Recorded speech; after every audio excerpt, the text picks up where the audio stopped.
মেঘলা শালিমা বিল্লাসের মালিক। গরিব ঘরের রাজপুত্র ২৭ নাম্বার পর্ব। আসল রহস্য ফাঁস। হ্যাঁ বন্ধুরা, এমনটাই হতে যাচ্ছে। অনিক এবার বুঝতে পেরেছে সে এতদিন শুধু শুধু মেঘলাকে ভুল বুঝেছে। মেঘলার দাপট, ক্ষমতা আর বড় পজিশনের পেছনে কোনো খারাপ কাজ ছিল না, বরং মেঘলাই বিশাল এক সাম্রাজ্যের আসল মালিক।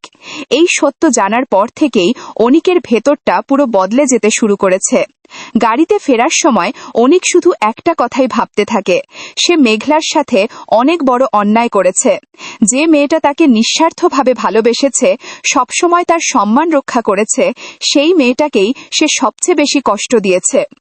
অন্যদিকে ধীরে ধীরে মেঘলার অনাগত সন্তানটাকেও নিজের মনে করতে শুরু করেছে অনেক। সে অনুভব করছে এই সন্তান শুধু মেঘলার না, তার নিজের জীবনেরও একটা অংশ।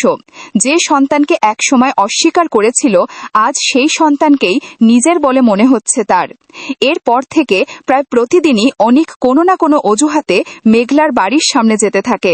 কখনো দূর থেকে দাঁড়িয়ে মেঘলাকে দেখে, কখনো শুধু একবার কথা বলার জন্য ঘন্টার পর ঘন্টা অপেক্ষা করে। যে অনিক একসময় মেঘলাকে দূরে সরিয়ে দিয়েছিল, আজ সেই অনিকই আবার মেঘলাকে ফিরে পাওয়ার জন্য ছটপট করছে। কিন্তু মেঘলা এবার আর আগের মতো সহজ নেই।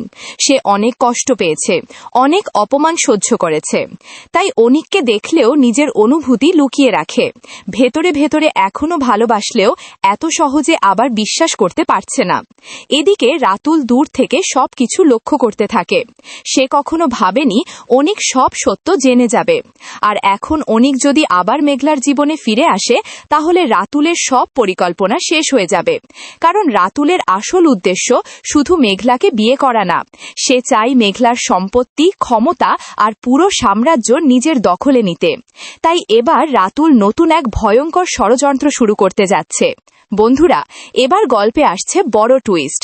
মেঘলা কি আবার অনিককে বিশ্বাস করবে, নাকি রাতুল তাদের জীবন পুরো ধ্বংস করে দেবে? সব প্রশ্নের উত্তর জানতে চোখ রাখুন গরিব ঘরের রাজপুত্র ২৭ নাম্বার পর্ব। ভিডিওটি ভালো লাগলে অবশ্যই লাইক দিবেন, কমেন্ট করে মতামত জানাবেন, আর নতুন নতুন পর্ব সবার আগে দেখতে এখনই চ্যানেলটি সাবস্ক্রাইব করে পাশে থাকুন।